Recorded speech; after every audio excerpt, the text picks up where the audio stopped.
Finally, the mystery surrounding Natalie Wood has been answered, and it's not good. Natalie Wood's death has been characterized as a terrible accident for 40 years.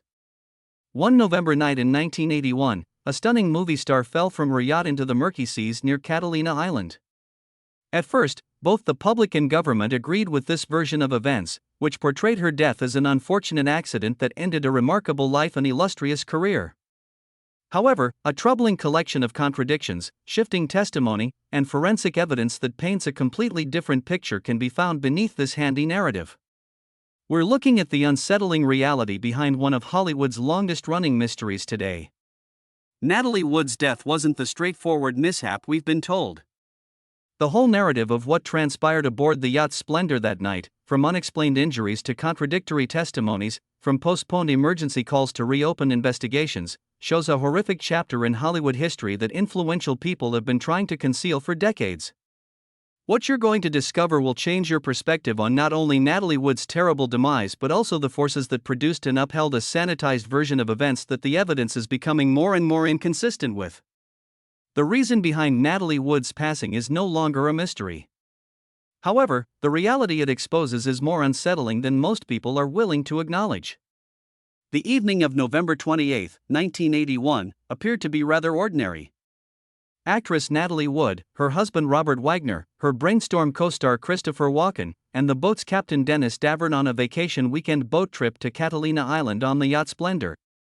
The following morning, Wood's body would be discovered floating in the water, and a hurried story of an unintentional drowning would start to take shape. A story that has been pieced together throughout the decades. In order to fully comprehend Natalie Wood's fate, we must look at 6 crucial components that provide solid proof that suggests something much darker than a tragic accident. Let's reveal the carefully concealed facts regarding Natalie Wood's last hours and the unresolved issues that have persisted in the wake of decades of research. Any effort, and it left a deeper effect than some of my later attempts at photography. 1. Although her injuries didn't fit the scenario, she was discovered floating face down. About a mile from the yacht Splendor, where Natalie Wood had been spending the Thanksgiving weekend with her husband, Robert Wagner, actor Christopher Walken, and the captain, Dennis Davern, her body was found floating face down in the Pacific Ocean on the morning of November 29, 1981. She was dressed just in a down jacket and nightgown, which seemed unlikely for someone who had ventured out on purpose in a small boat but appropriate for someone who might have fallen into the ocean by mistake.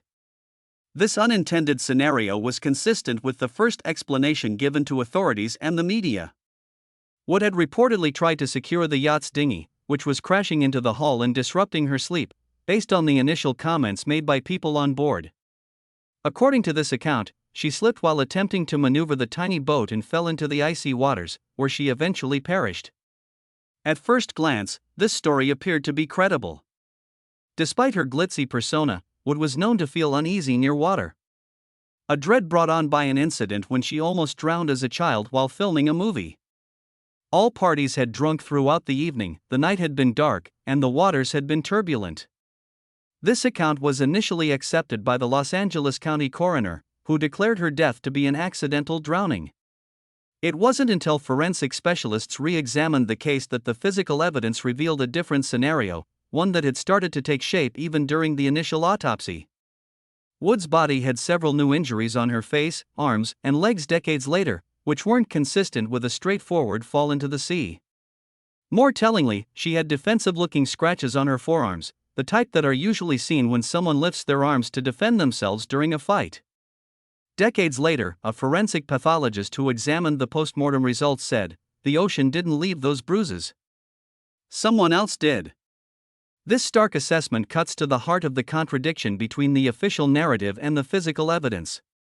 Bruises and abrasions that suggested violence rather than accident. Particularly suspicious was a series of bruises on Wood's wrists and forearms that appeared to be grab marks, consistent with someone having forcefully restrained her. These injuries weren't just random marks that might occur during a fall, but rather showed distinct patterns suggesting human hands had gripped her with significant force shortly before her death. The location and nature of these injuries became increasingly significant when considered alongside the fact that Wood was discovered wearing a down jacket over her nightgown. While initially portrayed as evidence she might have been preparing to go outside voluntarily, the jacket's condition told a different story. It was unzipped and appeared to have been hastily thrown on or possibly placed on her rather than properly worn for deliberate protection against the elements.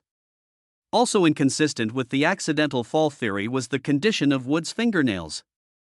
Several were broken in patterns, suggesting she had frantically grabbed at something or someone shortly before entering the water. These broken nails contained no traces of wood or fiberglass that might be expected if she had been scrambling to hold on to the side of the yacht or dinghy during an accidental fall. Perhaps most damning was the timeline established by the coroner. Based on body temperature and other physiological indicators, Wood had been in the water for several hours before her body was discovered, a period during which no one aboard the yacht had reported her missing or initiated search procedures, despite her alleged fear of water making an intentional solo boat excursion highly implausible.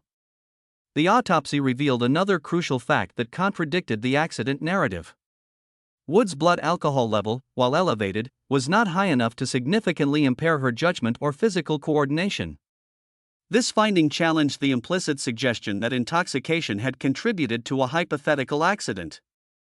She wasn't so impaired that she would have been likely to attempt securing a dinghy alone at night, an action completely out of character given her documented fear of water.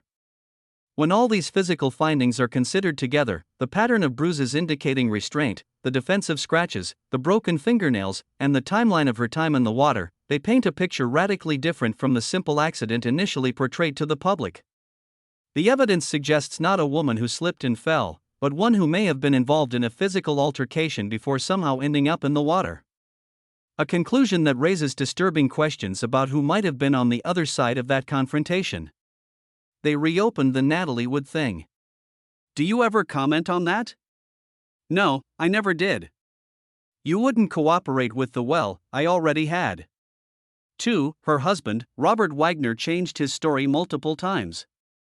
Robert Wagner's account of the events surrounding his wife's disappearance and death has undergone significant revisions over the years. Changes that raise troubling questions about what really happened aboard the Splendor that November night. These evolving explanations, rather than clarifying the situation, have created a pattern of inconsistency that investigators find highly suspicious. In his initial statements to authorities immediately after Wood's body was discovered, Wagner claimed he had been below deck watching television after everyone else had gone to bed. According to this first version, he only realized his wife was missing when he went to their stateroom around midnight and found she wasn't there. Wagner stated he assumed she had taken the dinghy to go ashore to the nearby yacht harbor on Catalina Island, despite the fact that this would have been completely out of character for Wood, who was known to be afraid of dark water and was not known to operate the small boat alone, especially at night. This first account notably contained no mention of any arguments or tensions during the evening. Wagner portrayed the night as a pleasant, uneventful gathering of friends that somehow ended in tragedy when Wood inexplicably decided to leave the yacht alone in the middle of the night. However, as the investigation proceeded and other witnesses were interviewed, Wagner's story began to shift in significant ways.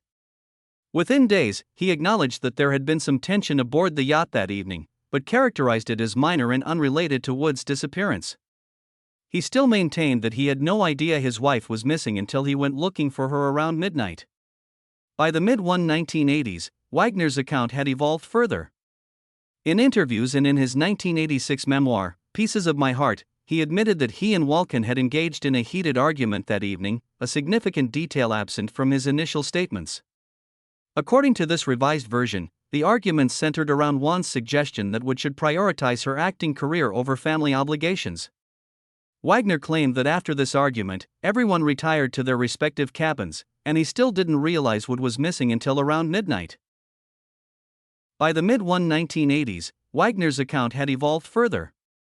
In interviews and in his 1986 memoir, Pieces of My Heart, he admitted that he and Walken had engaged in a heated argument that evening, a significant detail absent from his initial statements. According to this revised version, the arguments centered around Juan's suggestion that Wood should prioritize her acting career over family obligations. Wagner claimed that after this argument, everyone retired to their respective cabins, and he still didn't realize Wood was missing until around midnight. The most dramatic revision came years later. By 2008, Wagner had further modified his account to acknowledge that he had actually argued directly with Wood that night, not just with Walken. This was a crucial detail that had been completely absent from his previous versions. In this updated narrative, Vanner admitted to being jealous of Wood's relationship with Walken and confronting her about it, though he continued to insist that this argument was resolved before everyone went to bed. He didn't push her, he said. He just didn't follow her, noted one investigator who tracked the evolution of Vanner's statements. This observation captures the fundamental problem with Vanner's changing narrative. Each revision has acknowledged more conflict and tension aboard the yacht that night, while still maintaining that these tensions had no connection to Wood's mysterious disappearance. The inconsistencies in Vanner's account extend beyond just the interpersonal dynamics aboard the yacht. His explanation for the significant delay in notifying authorities about Wood's disappearance has also shifted over time. Initially, he claimed that he wasn't concerned when he couldn't find her because he assumed she had taken the dinghy to shore. Later, he suggested that he had been worried but didn't know what to do. An explanation that seems implausible for an experienced boater who would have been familiar with marine distress protocols. Perhaps most damning is Vanner's evolving account of when he last saw his wife alive. In early statements, he claimed they had parted amicably when she went to her cabin. Years later, he acknowledged they had argued, but insisted the argument ended before she disappeared.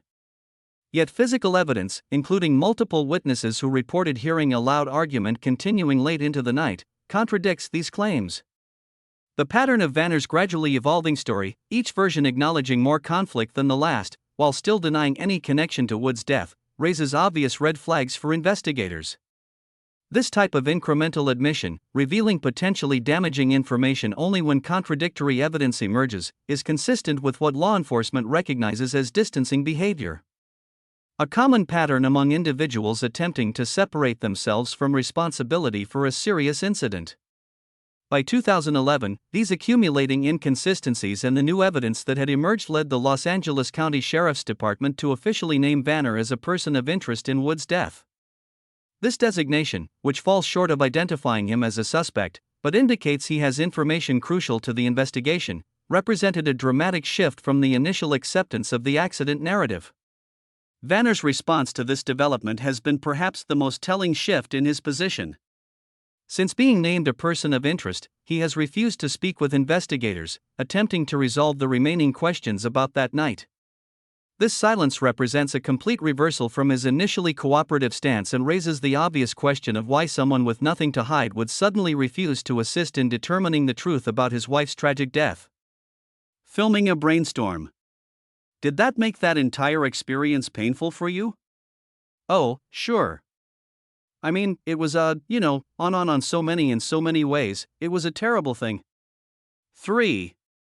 Christopher Walken was there, but said almost nothing. Of the 3 survivors from that fateful night aboard the Splendor, Christopher Walken remains perhaps the most enigmatic figure. As Wood's co-star in the science fiction film Brainstorm, which was still in production at the time of her death, Walken had been invited for the Thanksgiving weekend boat trip as a gesture of hospitality from Vanner and Wood. His presence on the yacht is undisputed, but his near-complete silence about what happened that night has fueled decades of speculation and suspicion. In the immediate aftermath of Wood's death, Walken provided a brief statement to investigators that revealed almost nothing of substance. He confirmed being aboard the yacht, but claimed to have gone to bed early, saying he neither witnessed nor heard anything unusual during the night. This statement, remarkably sparse given the circumstances, was delivered with what investigators later described as a curiously rehearsed quality, as if carefully prepared rather than offered as a spontaneous recollection. After this initial statement, Walken retreated into what has amounted to 4 decades of near-total silence about the events of that night. He has consistently refused interview requests specifically about Wood's death, avoided discussing the subject in broader conversations about his career, and made himself unavailable to investigators who have reopened the case in recent years. When occasionally cornered by journalists, his responses have been TURs to the point of opacity, acknowledging the tragedy without offering any substantive information about what he witnessed. 3 people went on that boat. Only 2 came back with a story, observed one investigator who worked on the reopened case. This assessment captures the troubling reality that of the 3 survivors, only Vanner and Davern have provided detailed accounts of that night, with Walken maintaining his position as the silent third party whose potential testimony remains locked away. This silence has generated multiple theories about Walken's motivations. One perspective suggests he was explicitly advised by attorneys to say nothing that might involve him in what could potentially become a criminal case. This legal self-protection theory gained credence in the 2011 investigation when documents revealed that Wallen had retained criminal defense counsel almost immediately after Wood's body was discovered. An unusual step for someone who claimed to have no knowledge of any suspicious circumstances. Another theory holds that Walken's silence stems from fear of Vanner, who was not only a powerful Hollywood figure, but also someone Walken had personally witnessed in a state of extreme anger on the night in question. According to boat captain Dennis Davern's later testimony, Wagner had become enraged about what he perceived as inappropriate closeness between Walken and Wood during filming. If Walken witnessed behavior from Wagner that night that went beyond normal anger, his decades of silence might reflect ongoing concern about potential retaliation. A third, more sympathetic interpretation suggests Walken's reticence comes from a genuine desire to protect Wood's legacy and her family, including her 2 daughters. By this reasoning, Walken may know troubling details about that night that would only cause additional pain if made public, and has chosen discretion over disclosure out of respect for the deceased. What makes Walken's silence particularly significant is that he was reportedly the last person besides Wagner to see Wood alive. According to various reconstructions of that evening, Walken was present during at least part of the heated argument between Vanner and Wood that preceded her disappearance. His perspective on the nature and intensity of that conflict could potentially resolve crucial questions about Wood's state of mind and the dynamics aboard the yacht in those final hours. Walken's position became even more curious after the case was reopened in 2011. While he did eventually speak with investigators, the content of these conversations has never been made. Public law enforcement officials have characterized his cooperation as limited and noted that his account still lacks the detailed observations that might help clarify the sequence of events on the yacht. The contrast between Wan's successful decades-long Hollywood career following Wood's death and his absolute refusal to discuss that night creates an uncomfortable dissonance. He has appeared in over 100 films since 1981, becoming an iconic and beloved character actor, all while maintaining complete silence about his presence during one of Hollywood's most tragic and mysterious deaths. This silence, whether motivated by legal caution, fear, or respect, has effectively made Walken complicit in whatever narrative has prevailed about that night. Initially the accident theory, and increasingly as evidence has accumulated, something potentially more sinister. His unique position as the only disinterested witness neither married to Wood nor employed by the couple makes his continued reticence all the more significant as investigators attempt to finally determine the truth about Natalie Wood's final hours. I actually don't think I think she was dead when she hit the water. She was unconscious, you know? I mean, when she hits the water, they said there wasn't any water in her lungs. 4. The boat's captain broke his silence and accused Wagner. For nearly 3 decades following Natalie Wood's death, Dennis Davern, the captain of the yacht Splendor, largely supported Robert Wagner's account of events. His initial statements to investigators aligned with the accidental drowning narrative, and he remained publicly loyal to Wagner, who had been his employer both before and after the tragic incident. But in 2011, Davern dramatically reversed his position, coming forward with explosive new claims that directly implicated Wagner in Wood's death and revealed a deliberate cover-up that had successfully misled authorities for 30 years.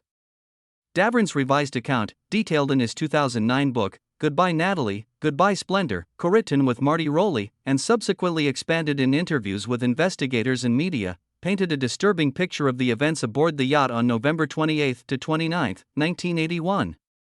According to Davern, the tensions aboard the Splendor went far beyond the mild disagreement that Vanner had eventually acknowledged.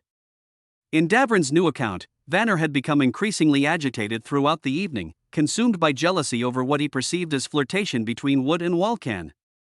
This jealousy escalated into rage after dinner when Vanner allegedly smashed a wine bottle and accused Walken of wanting to sleep with his wife.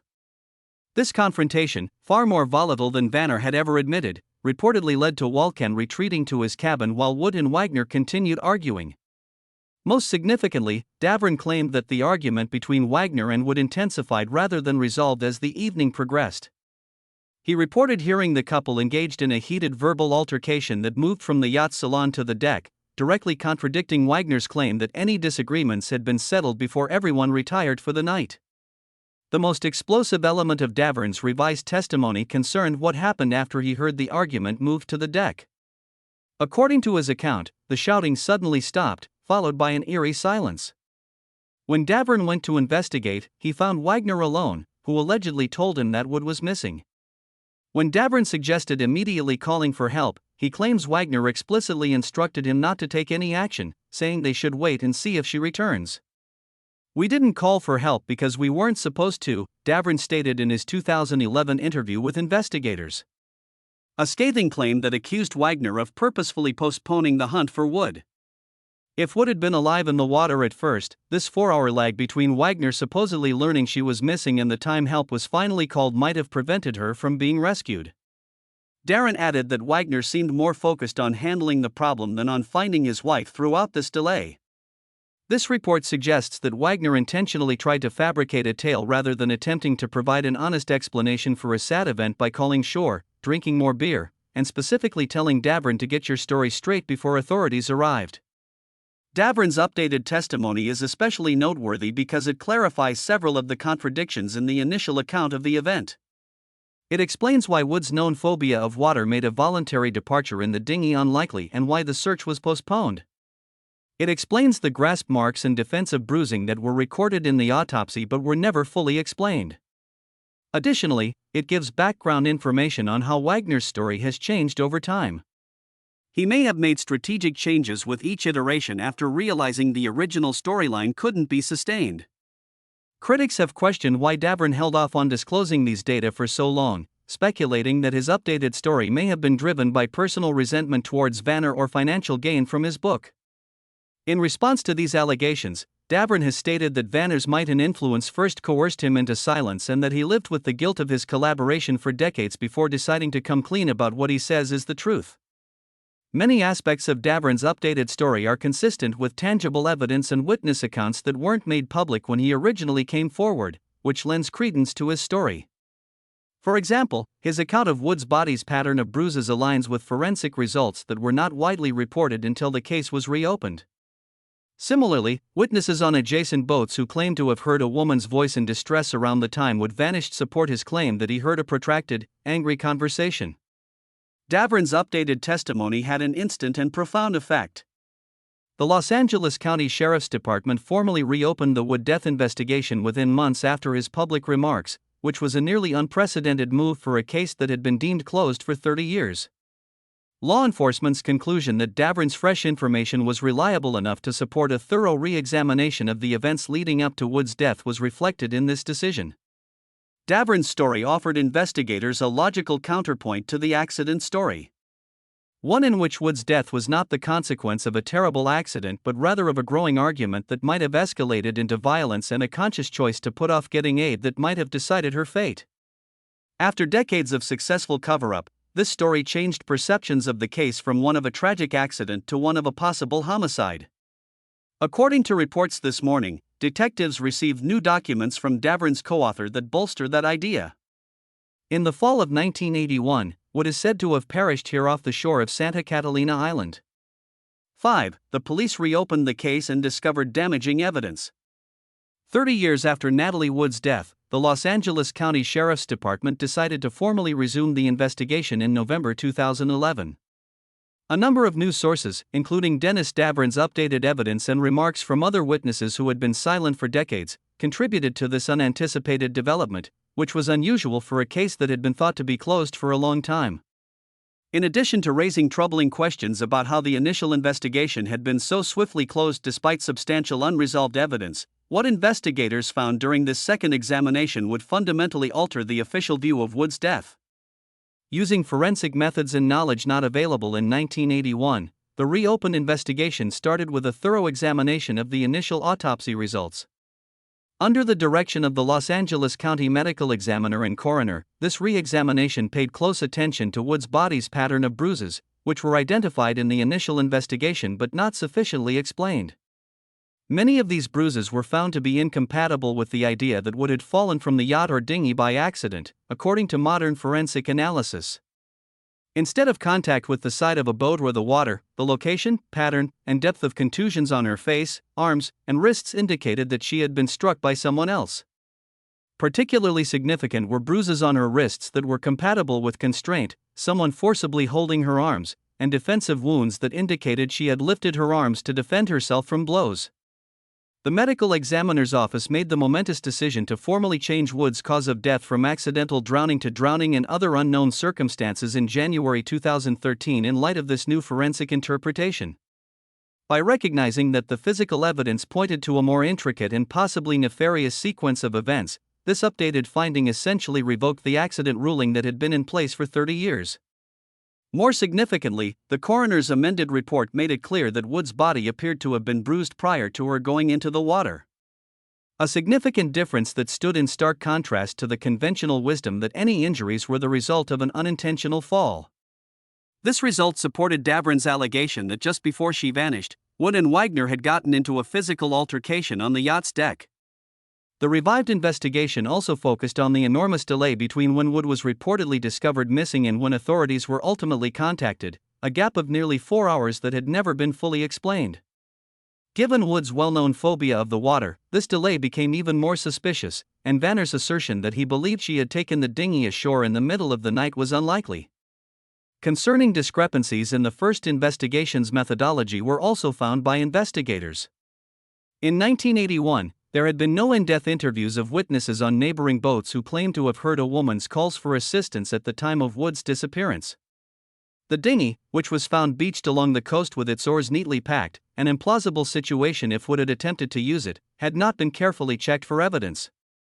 Worst of all, Wood's body had been given away for burial before all forensic examinations were finished, which would have resulted in the permanent loss of important evidence.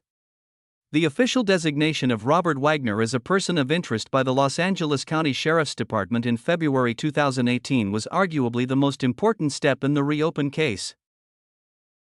In contrast to the first inquiry, which had swiftly accepted Wagner's account without serious question, this designation, which does not explicitly label him a suspect, identifies him as someone who is thought to possess knowledge that is essential to solving the case.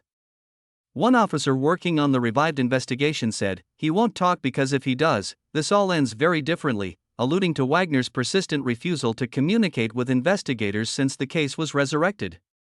His initial cooperation in 1981 contrasts sharply with this denial, which begs the question of why someone with nothing to conceal would refuse to help uncover the truth regarding his wife's death.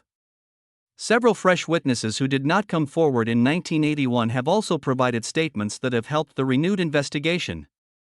Those on nearby boats in Catalina's Ismas Cove on the evening of Wood's disappearance are among them. At around midnight, when Wood is said to have gone into the water, a number of them claim to have heard a woman's voice requesting assistance.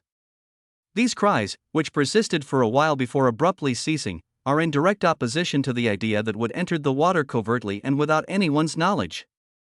Significant changes have been made to the statements of other witnesses from the initial investigation.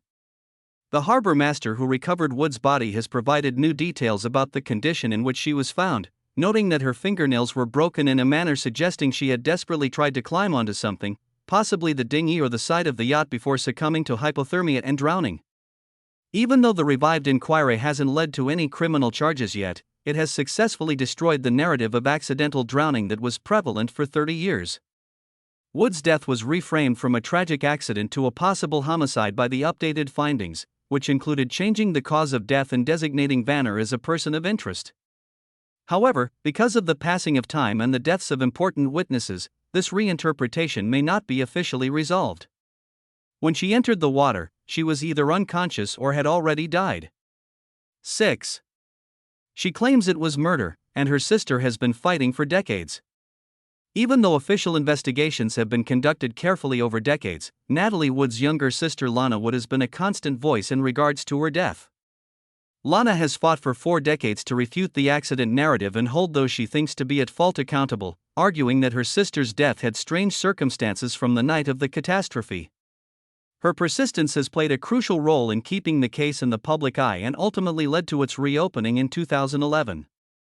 Lana Wood has been in a unique position to talk from both personal knowledge of her sister and emotional conviction about what happened that night, as opposed to journalists confined by publication obligations or investigators bound by legal standards of evidence.